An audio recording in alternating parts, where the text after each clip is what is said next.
पण देवेंद्र फडणवीसला एवढेच कुंकुम आहे ना, बैठक संपल्यावर मी सागर बंगल्यावर येतो, मला मारून दाखव, मला मारून दाखव. मी छत्रपतीच्या समक्ष बसून सांगतो तुम्हाला, मी कुठल्याच पक्षाचा नाही किंवा कुठल्याच पक्षाच्या वतीनं काम करत नाही. मी तुम्हाला प्रामाणिक सांगतो. उद्धव ठाकरे साहेबांचं सरकार होतं त्यावेळेसही मी त्यांना बोललेलो आहे, ते कठोर भाषेत. आणि आता यांचं आहे तरी बोललो, याचा अर्थ मी कोणत्याच पक्षाचा नाही, मी माझ्या समाजाचा. मला समाजापुढं कोणाचाच मुलायचा मी ठेवत. मग वेळे प्रसंगी मला अर्ध्यावर समाजाला सोडलं तरी चालत, पण मी समाजाशी निष्ठा नाही करू शकत. आणि नेमकं झालंय काय आता ते सांगायला तुम्हाला सुरुवात करतो. नेमकं झालंय असं, सरकारनं दिलंय 10% आरक्षण आणि आपण मागतोय ओबीसीतून सरसकट मराठ्यांना आरक्षण. जे सिद्ध झालंय ते मराठा आणि कुणबी एकच हे सिद्ध झाला. तुम्हाला ते सरसकट द्यायचं नसेल तर ज्या मराठ्यांची नोंद सापडली नाही माय 11 सर्कल पे अपनी कबड्डी टीम बनाओ, त्यांनीच आपल्याला सांगितलं होतं सरसकट ते देत नाहीत, त्यांचा विरोध आहे.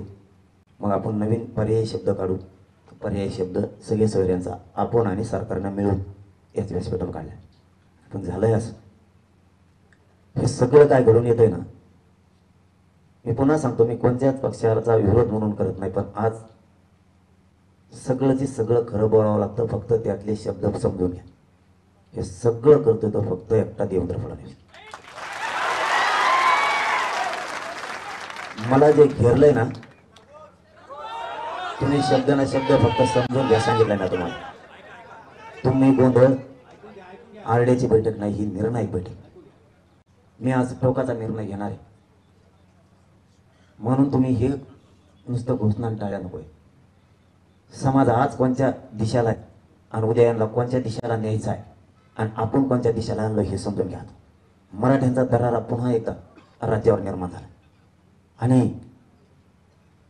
हे दरारा संपवायचं त्यांचं स्वप्न आहे. संपवायचं तर मराठ्याच्याच हातात संपवायचं. याच्यात एकनाथ शिंदेचे सुद्धा 2-4 लोक आहेत. शिंदे साहेब सुद्धा, अजितदादांचे सुद्धा 2 आमदार आहेत त्याच्यात. आणि सगळ्या सोयऱ्यांचं होऊ देत नाही आणि 10% मराठ्यावर लादायचं काही करू. आणि हे पोरग ऐकतच नाही.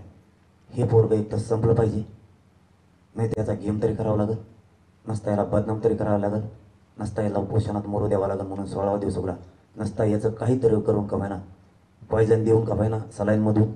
म्हणून मी परवा रात्री सलाईनसुद्धा बंद केली. किंवा याचा एन्काउंटर तरी करावं लागेल. हे देवेंद्र फडणवीसचं स्वप्न आहे. हे देवेंद्र फडणवीसला वाटतं. आणि मी आज सगळंच तुम्हाला सविस्तर सांगणार आहे. पण देवेंद्र फडणवीसला एवढीच कुंकुम आहे ना, बैठक संपल्यावर मी सागर बंगल्यावर येतो, मला मारून दाखवतो.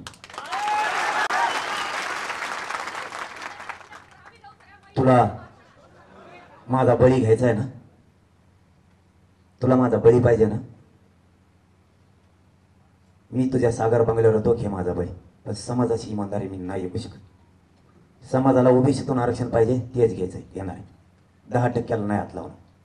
माझ्या तोंडून ओढून घेण्यासाठी तोच हे उभा केलेला आहे. मी त्याला दोष देत नाही. आता ह्यो जो उभा केला आहे, ह्यो त्यांनीच उभा केला आहे. मुंबईत बसून हे देवेंद्र फडणवीसनेच हॉटेल दिले. तिथून उतरून पत्रकार परिषदा, पत्रकार बांधवावर आणि मीडियावर एवढं दबाव आहे की बच्चू कडूंचा कार्यकर्ता येतो. बच्चू कडूला इतक्यात वेळेस दाखवलं नसेल इतकं त्याला दाखवलं. शब्द ना शब्द, सेकंद सेकंद मीडिया दाखवतो. हे फक्त देवेंद्र फडणवीसचा हात याच्या पाठी. त्याला सगळी ताकद दिली. आतल्या सगळ्या गोष्टी बाहेर काढा. हे फक्त देवेंद्र फडणवीसचं काम. त्याच्यात काही समन्वयक सुद्धा आहेत. मुंबईचे 4-5 समन्वयक सुद्धा आहेत की ज्यांची दुकानं बंद पडलेली आहेत आणि ते एकनाथ शिंदे साहेबाच्या आजूबाजूला फिरतात. वेळ आले ते त्यांचं सुद्धा नाव घेणार आहे. बिगारी मिशावाले ते सुद्धा त्याचं पालन पोषण करतात. शिंदे साहेबाचा एक प्रवक्ता सुद्धा त्याच्या सोबत आहे आजूबाजू. यांनी त्याला उभा केलाय. नारायण राणेंनी काल आमच्या गेवराई तालुक्यातल्या 2 आणि अंबड तालुक्यातला 1 जण उचलून नेले. त्यांच्या माध्यमातून सुद्धा आता प्रेस सुरू होणार आहे थोड्या वेळा मला बदनाम करण्यासाठी. तेही तिथं आहेत मुंबईत. एखाद्या वेळेस आता घेतील प्रेस किंवा माझं झाल्यावर घेतील. असे हे जे बदनाम करणारे टोळी राज्यातली उभा केली. तुम्हाला याच्यातून एवढंच सांगतो, नारायण राणे साहेबाची हिंमत बी नाही देवेंद्र फडणवीस साहेब जर म्हणले करू नको तर. हे सगळं देवेंद्र फडणवीस साहेबाचं षडयंत्र.